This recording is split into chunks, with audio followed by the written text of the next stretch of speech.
Ahí está. Sí, así me pasó a mí la mañana. Buenas tardes, jóvenes. Hoy sí estamos con ustedes. Después de unos pequeños problemas técnicos que ha tenido la plataforma, pues ya nos pudimos conectar. Esperemos lograr avanzar para finalizar ya con la semana número 16 o la última semana de clases previo a sus exámenes finales. Bienvenidos al curso entonces de Derecho Procesal de Familia, semana 16, con el tema diligencias voluntarias. Previo a pasar al objetivo de la clase y los temas en general, vamos a darles una pequeña información. Universidad nos ha solicitado que pongamos o manifestemos que ustedes tienen la capacidad o la posibilidad de podernos evaluar durante los días 29 y 30 de mayo, tal como se muestra en esta diapositiva.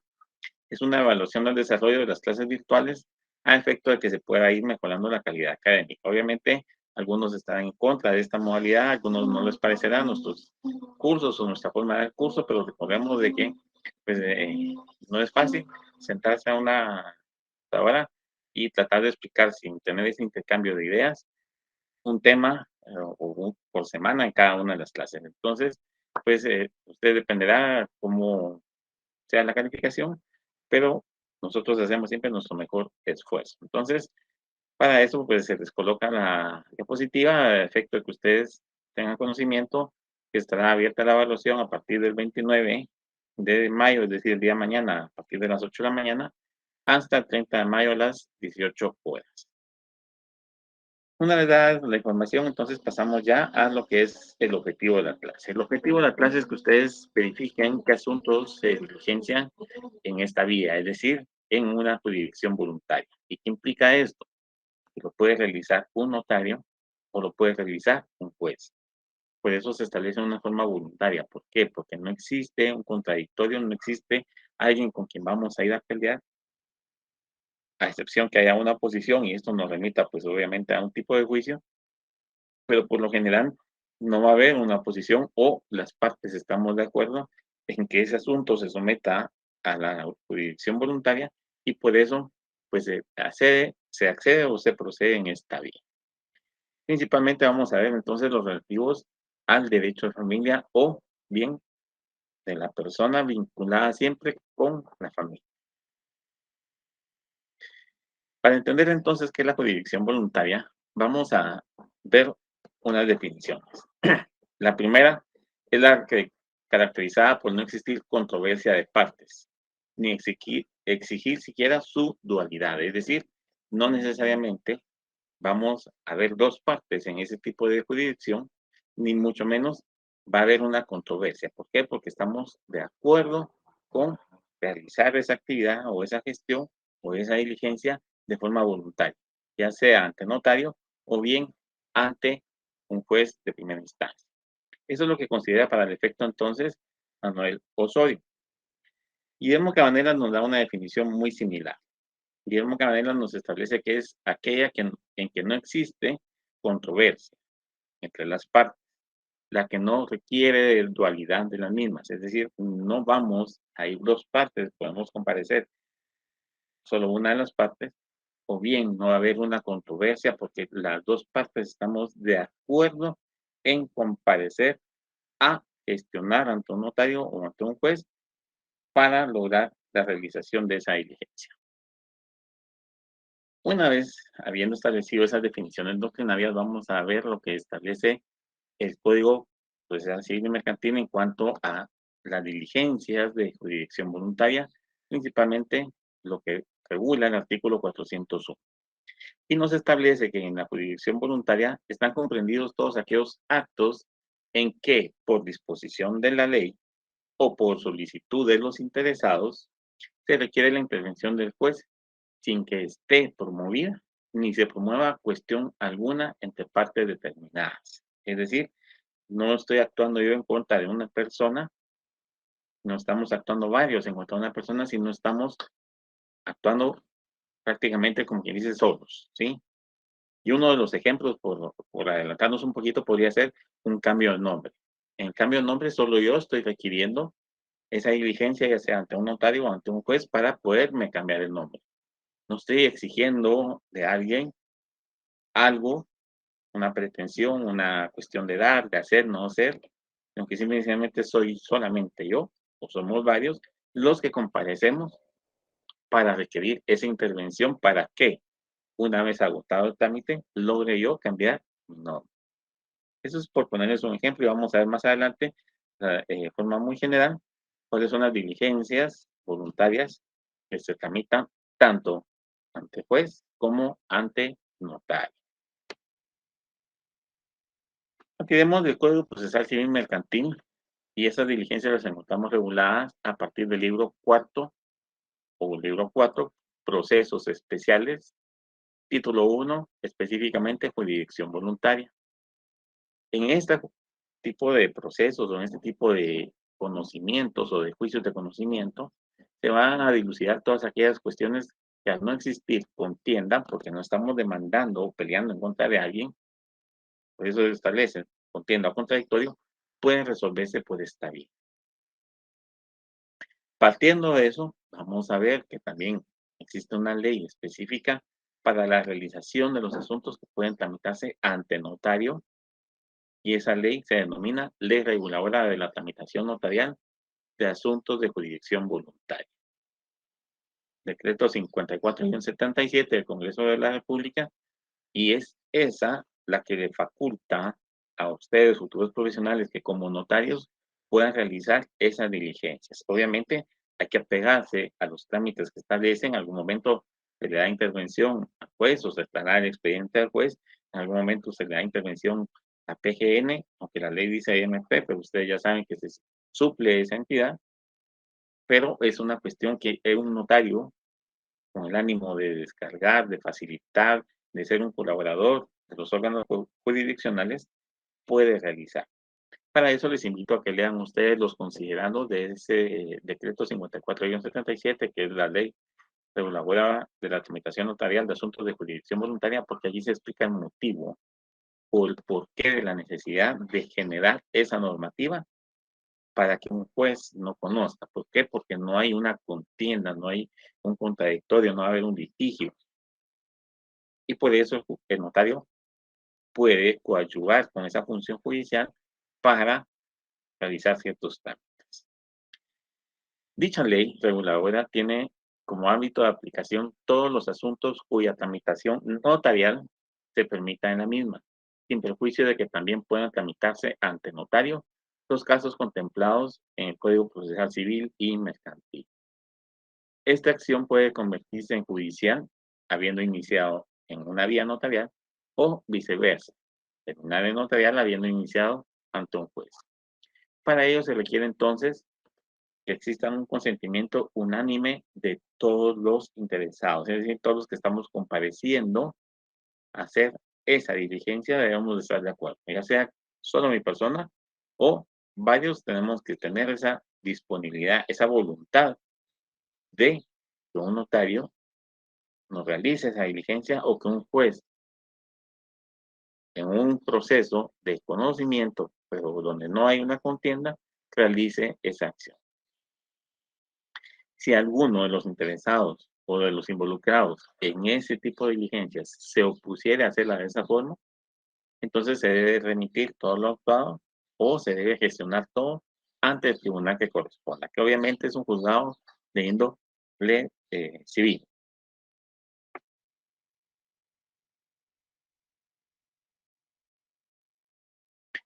En el caso de la ley específica, esta regula dentro de sus preceptos generales que los notarios, es decir, la ley reguladora de la tramitación notarial, pueden requerir por medio de oficio a las autoridades la colaboración necesaria para obtener los datos que necesiten en la práctica de estas diligencias. Y si existieren por parte de esa entidad o la autoridad a la que se le solicita negativa de brindar esta información y ocurriera esta negativa por 3 veces, el notario puede acudir ante el juez de primera instancia. ¿Para qué? Para decirle, mire, ante mis oficios se está tramitando una diligencia, por ejemplo, de cambio de nombre, promovida por tal señor, por tal interés, quiere hacer esto, yo necesito esta información y la autoridad, no obstante haberla pedido 3 veces, no me la entrega. Entonces, señor juez, yo le solicito que apremie, por ejemplo, al registrador civil o al registrador del Registro Nacional de las Personas a efecto de que me proporcione esta información para que yo pueda avanzar en la realización de esa diligencia.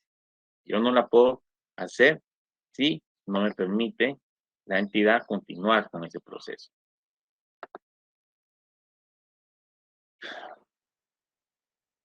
Siguen los inconvenientes, pero bueno, ya vamos con la presentación.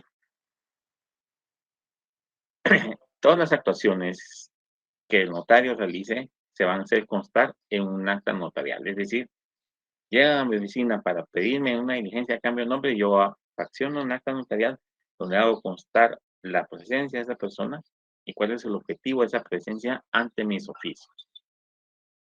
Obviamente la redacción es discrecional, pero muchos colegas son del criterio de que hay que apegar el acta notarial a un acta con todos los requisitos que exige la ley y la redacción o las resoluciones que se hagan como punto de partida después de esa acta pueden ajustarlas a una forma como que fuera una resolución judicial. La redacción es libre, ustedes pueden resolverlo o redactarlo como quieran, pero muchos asemejan a la redacción o la estructura de esa resolución a una estructura de la resolución de un órgano jurisdiccional cuando recibe, por ejemplo, un decreto o un auto, que son las resoluciones que acá se dictan. No obstante eso, todo lo que el notario fraccione, ya sea acta o resolución, debe de constar de los siguientes elementos. La dirección de la oficina del notario, es decir, dónde se encuentra constituido el notario al momento en que hace esa diligencia. El lugar, se refiere al municipio, departamento, aldea, caserío o demás.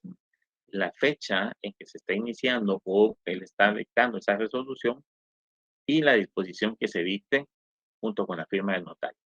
Es una resolución que estamos nosotros plasmando en esa resolución que, por ejemplo, se admite para su trámite la diligencia de cambio de nombre, no sé qué, que se ordena la publicación de los 3 edictos y alguna otra cuestión y finaliza la resolución.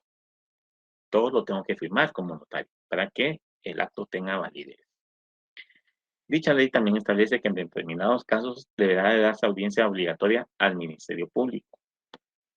Ahora, obviamente, Procuraduría General de la Nación, por la sustitución y la división que se dio en esa entidad allá por 1994. O bien, si el notario no tuviera alguna duda, para que pueda el notario realizar la resolución. Es decir, si yo como notario tengo alguna duda de cómo hacerlo, de cómo tramitarlo, de cómo resolverlo, o si lo resuelto y tramitado va bien encaminado, puedo pedir intervención a PGN para que me aclare que lo que yo estoy haciendo está bien causado. ¿Por qué? Porque son cuestiones que muchas veces tienen un tinte un poco jurisdiccional y que el notario pues, no tiene esa práctica jurisdiccional porque no ejerce como un integrante de un órgano jurisdiccional. Está en el libre ejercicio de la profesión y hay muchos colegas que se dedican solo a cuestiones notariado y en esas diligencias, pues, si tienen dudas, pueden emitir el expediente a PGN para una consulta. Obviamente no va a remitir todos los casos ni todas las cuestiones. Conforme va la práctica, conforme se va teniendo ese conocimiento, se dejará de remitir o de consultar. O sea, cuestiones cuando se complican mucho que se requiera ese tipo de consultas. Tanto el Código Procesal Civil y Mercantil como la Ley Reguladora de la Tramitación Notarial establecen qué asuntos pueden ventilarse en jurisdicción voluntaria. Y para efecto del tema desde el punto de vista de familia, vamos a hablar específicamente de 6 diligencias. El cambio de nombre lo dejé porque obviamente uno como integrante, no solo como persona, sino como integrante de la familia, tiene derecho no solo al nombre propio, sino también a los apellidos. Ese tipo de diligencias también tienen relación con los integrantes del núcleo familiar. La primera de las diligencias que establece la ley reguladora es la ausencia. En la ley la encontramos regulada a partir del artículo 8 y en el Código Procesal Civil y Mercantil a partir del artículo 411. En ambos casos, ya sea ante notario o ante juez, se le da intervención a Procuraduría General de la Nación. O sea, el expediente, en el momento en que dispone la normativa que debe ya emitirse al PGN para correr la audiencia, y en caso el dictamen sea positivo o sea favorable o con la respuesta del PGN se resuelva, será en ese momento entonces que se tendrá que remitir. Los trámites no son complejos, si ustedes se dan cuenta, por ejemplo, de la ausencia son 8, 9 y 10, porque ya a partir del artículo 11 encontramos disposiciones relativas a bienes de menores. Y en el proceso civil y mercantil serán 7 artículos, porque a partir de 418 ya se establece también de menores. Entonces, no son procedimientos complejos, porque no tienen contradictorio, porque no hay una litis, pues son una serie de pasos secuenciales que nos permiten lograr ese objetivo de lo que estamos pretendiendo. En el caso de la ausencia, pues de declarar la ausencia o muerte presunta de una persona, las disposiciones relativas a bienes, es decir, cómo voy a disponer yo de un bien, de un menor, y en qué casos procede y quiénes pueden solicitar ese tipo de disposición.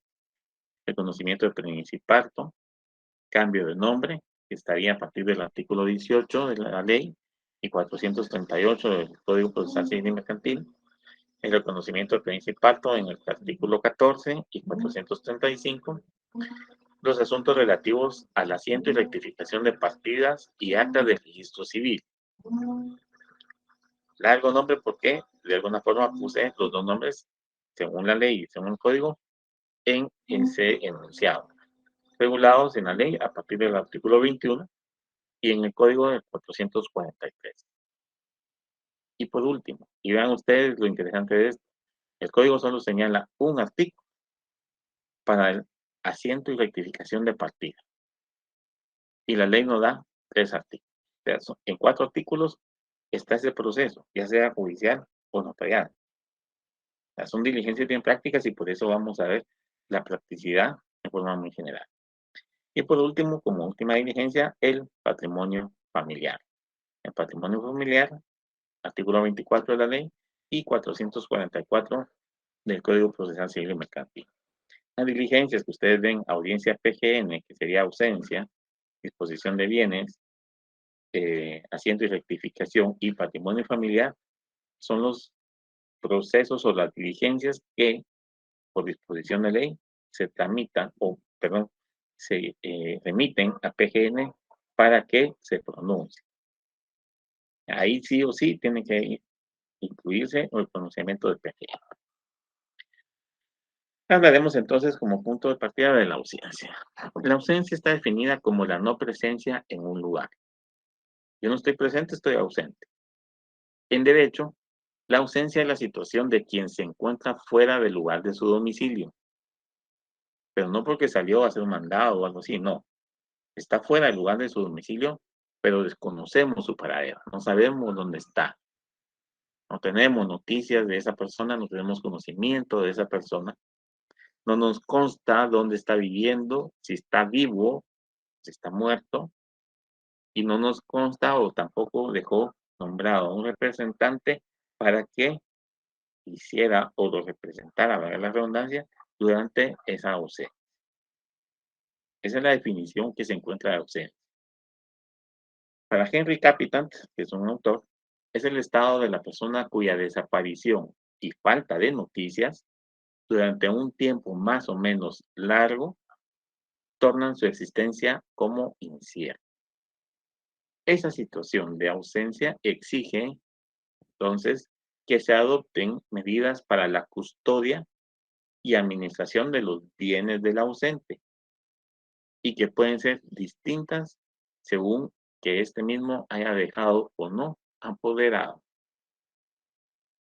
Si no dejó apoderado, vamos a disponer de esa custodia y administración de los bienes, y si lo dejó, pues vamos a hacer que ese apoderado aparezca para, de alguna forma, establecer si está cumpliendo con esa disposición que le fue encomendada. El artículo 411 del Código nos indica que la solicitud se pide para que sea declarada la ausencia. Es decir, el juez, con intervención del PGN, mandará a recibir información que compruebe lo siguiente. Vamos a ver desde el punto de vista del juez. El hecho de la ausencia, es decir, no está presente, la circunstancia de no tener el ausente parientes o mandatario con facultades suficientes, ni tutor en caso de ser menor o incapaz. Si no hay nadie, no hay quien nos represente, no hay quien cuide de sus cosas, de sus bienes, ni quien cumpla con sus obligaciones, no hay nadie. Y como tercer punto, el tiempo de la ausencia, es decir, cuánto tiempo lleva ausente. 1, 2, 3, 4 días, tampoco es para decretar una ausencia. Por eso, si ustedes ven la definición, dice un periodo de tiempo más o menos largo. ¿Cuánto tiempo más o menos largo? Eso es lo que se refiere. 6 meses, año. El tiempo es largo, no tenemos noticias, no sabemos si vive, si muere, no aparece. Podemos iniciar con este plan. Con la solicitud que presentemos ante el juez deberá de acompañarse los documentos que conduzcan a probar los extremos indicados en este artículo, es decir, que está ausente, que no tiene parientes o mandatario o tutor y que lleva cierto tiempo desaparecido o ausente. Esta diligencia, de conformidad con la ley reguladora de tramitación notarial en asuntos de jurisdicción voluntaria, nos establece que la solicitud para que se declare la ausencia de una persona puede ser presentada por quien tenga interés ante notario. El notario, con notificación a PGN, recibirá la información testimonial o documental que compruebe lo siguiente. Vamos a ver qué son las mismas situaciones. El hecho de la ausencia como punto número 1. Es decir, que no está presente y lo vamos a comprobar con testigos o documentos. La segunda situación es que se va a tener que establecer la circunstancia de que la persona ausente no tiene parientes o mandatario con facultades suficientes ni tutor en caso de ser menor o incapacitado. La redacción está tal cual y en el código. Pareciera un copy-paste. Posiblemente así lo hicieron en su momento para no entrar en contradicción. Y número 3, el tiempo de la ausencia. Es decir, cuánto tiempo lleva ausente y tenemos que verificar que efectivamente es un tiempo largo. Como podemos apreciar, en cualquiera de las formas, la declaración pretende lo mismo: declarar ausente, nombrarle un mandatario para resguardo de sus bienes y cuánto tiempo está ausente. El notario debe ajustar su actuar a las disposiciones tanto de la ley reguladora como del Código Procesal Civil y Mercantil y del Código Notariado en cuanto a su función propia de notario, es decir, las actas, el contenido de las actas, la forma que llevan de llevar las actas, y esto nos lo da el Código Notariado. O sea, el notario tiene que verificar 3 normativas cuando está actuando en una diligencia voluntaria. Se les sugiere entonces que le den lectura a los artículos 134, 148 y 149, los cuales hacen referencia a la declaración de parte, específicamente 134, y de los testigos, 148 y 149, al momento en que sea el notario el que realice esta diligencia. Es decir, cómo debe el notario recibir la declaración de parte, que es la persona interesada, y los testigos, que es la persona que están siendo propuestas para corroborar el hecho de la ausencia y el tiempo de la ausencia. Básicamente, porque la cuestión de mandatario, pues lo podemos corroborar a través del registro del poder.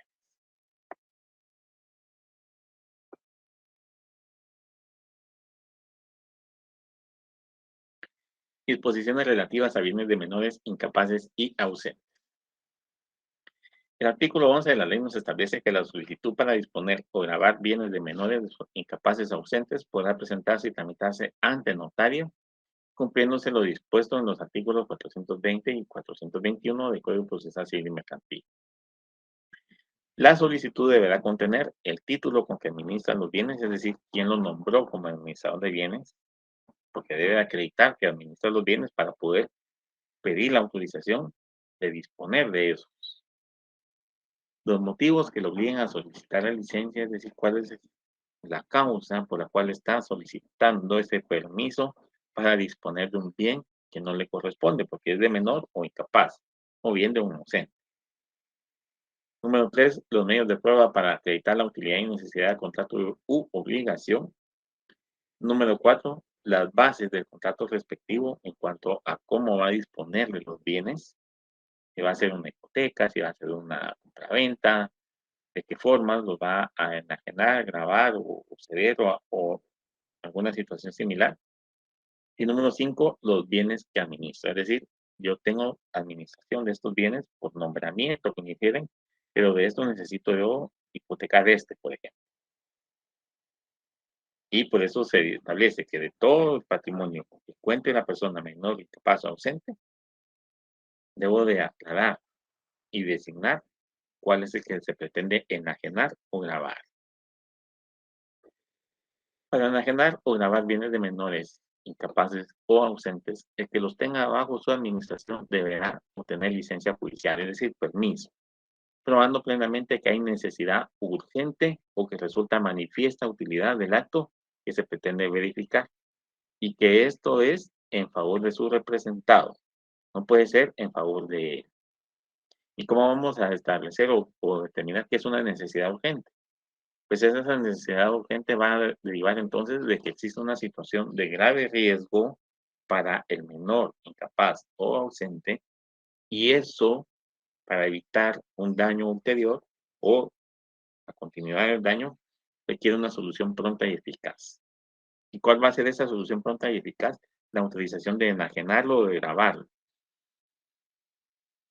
¿Y por qué? Porque puede estar la persona, si fuera un incapaz o un menor, padeciendo de pobreza, de alguna penuria económica, de escasez de algo, y aquí es donde vamos a justificar por qué se va a gravar o enajenar ese bien.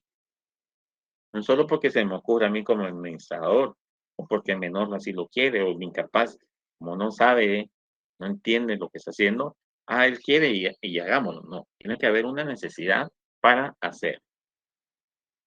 O bien que sea útil y que esa utilidad implique entonces que es evidente que al disponer o grabar los bienes va a resultar en un beneficio económico jurídico para el menor, capaz o ausente, ya sea en su patrimonio, en su interés o situación similar. Yo puedo disponer, bueno, entonces enajenemos este bien, es decir, vendámoslo porque cuesta 500,000, tiene media manzana de terreno, pero con la venta de esto voy a adquirir uno que cuesta 500,000, pero que es una manzana completa. ¿Qué beneficio económico va a tener? Obviamente tiene un bien con más cantidad de metros. Sí existe una utilidad, disponer de algo para adquirir algo mejor. Para esta diligencia se requiere entonces como por parte del tutor, protutor o guardador de los bienes que se formule esa solicitud. Pero para yo poder acreditar que soy tutor, protutor o guardador de esos bienes, debo de acreditar previamente que previamente me fue discernido el cargo por parte de un juez de primera instancia. Y si fuera un ausente, pues entonces agotar ante un juez la ausencia de la persona que me nombren guardador de los bienes o me nombren representante. Y ya con esto puedo yo entonces disponer de los bienes de un ausente. Por ponerles un ejemplo. Se debe presentar entonces también la constancia de que oportunamente se realizó un inventario de los bienes del menor, incapaz o ausente, que fueron valuados esos bienes y que yo brindé como tutor, protutor o guardador las garantías que el Código Civil me exige para poder ejercer ese nombramiento. Hay que ver entonces qué tipo de garantías son las que establece el código para lograr ese objetivo de a una persona se le pueda nombrar como tutor, protector o guardador. Reconocimiento de preñez y parto. La mujer puede acudir ante el notario o ante el juez a solicitar el reconocimiento de su preñez en los casos de ausencia, separación o muerte de su marido. Para tal efecto, se deberá aprobar la ocurrencia de cualquiera de estos presupuestos, lo cual le corresponde al interponente. Es decir, debe probar que está ausente, que están separados o que está muerto. El notario, al momento del nacimiento del bebé, en el caso de que sea un notario que lo haga, declarará a este y amparará al nacido en la cuasiposesión del estado de hijo. Resolverá también respecto del derecho a alimento.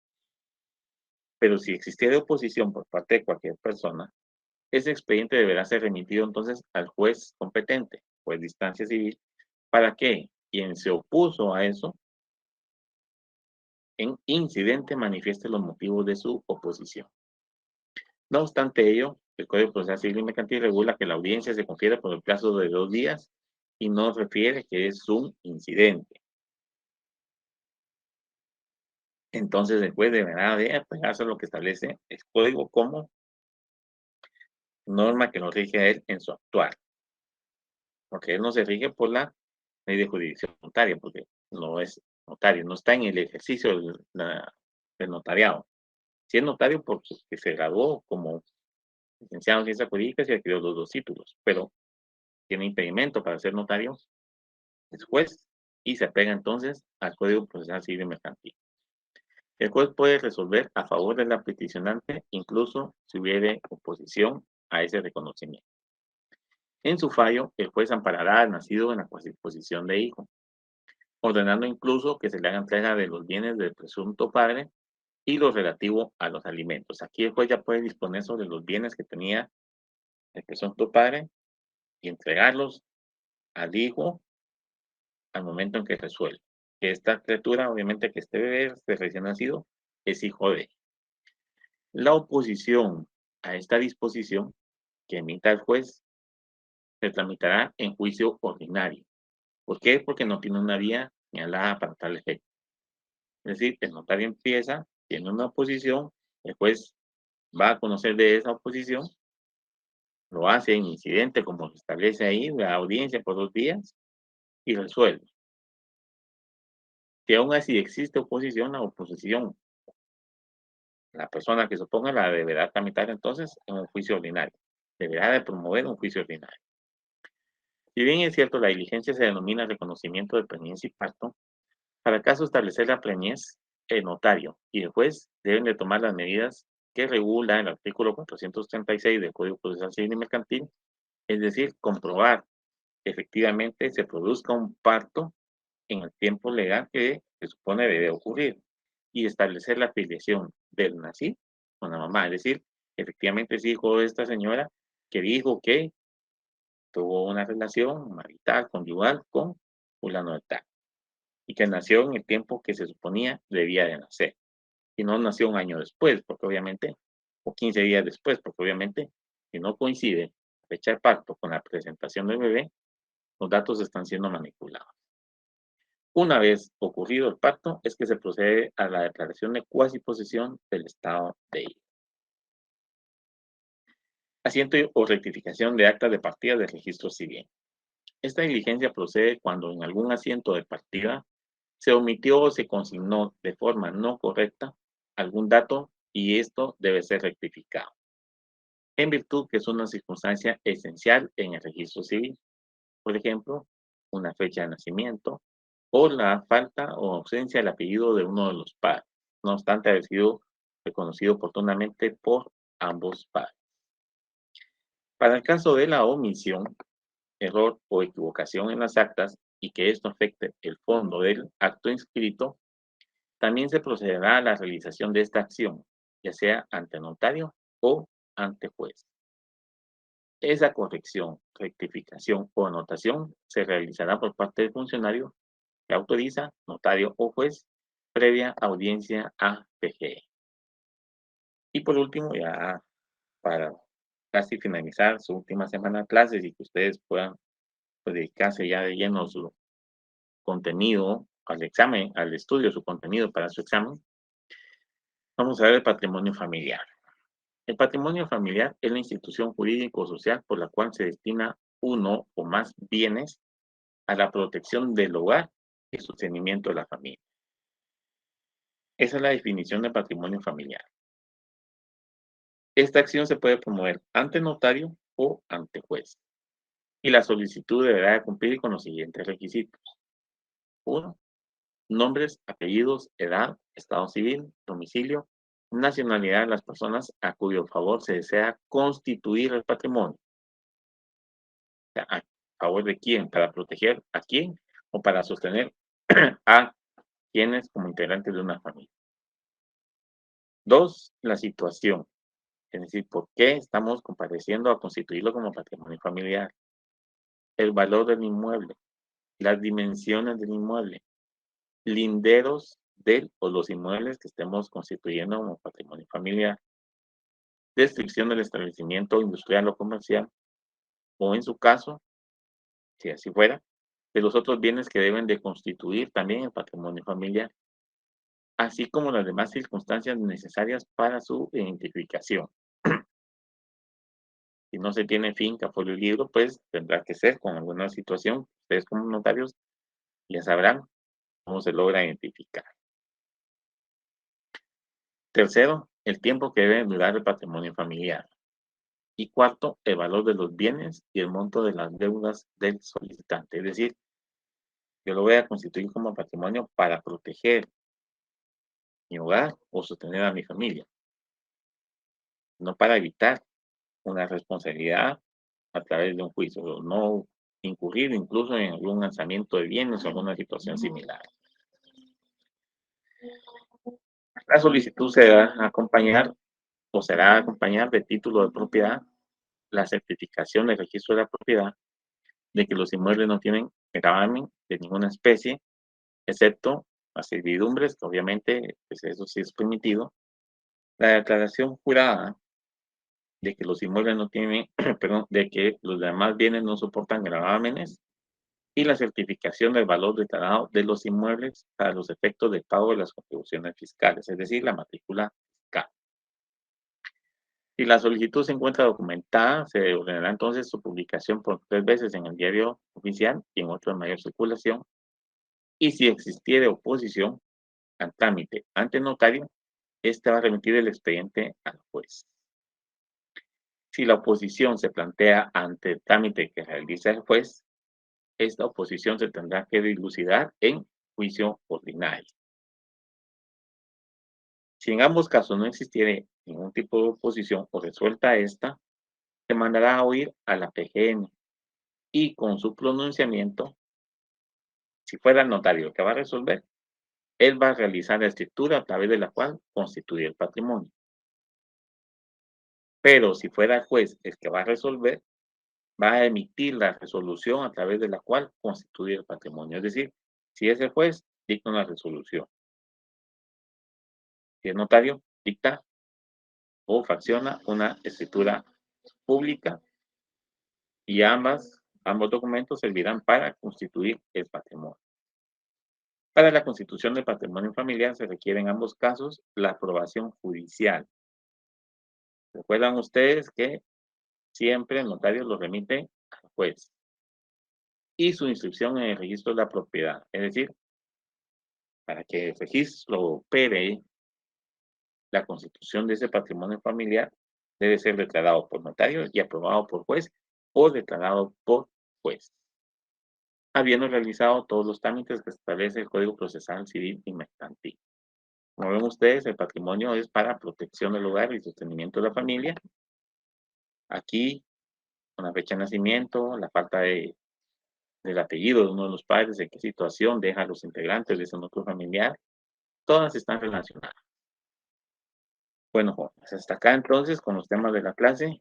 Espero que durante este semestre haya sido pues una clase muy amena, muy interesante para todos ustedes. Hubieron tal vez algunos temas que posiblemente no quedan muy claros, pero pues tampoco recibió correos como para pretender resolver esas dudas. Espero que sus próximas 2 semanas sean de satisfacción, que puedan ustedes solventar sus estudios de forma satisfactoria y con esto aprobar su noveno semestre. Se agradece entonces la atención prestada. Tengan ustedes muy feliz tarde. Hasta pronto.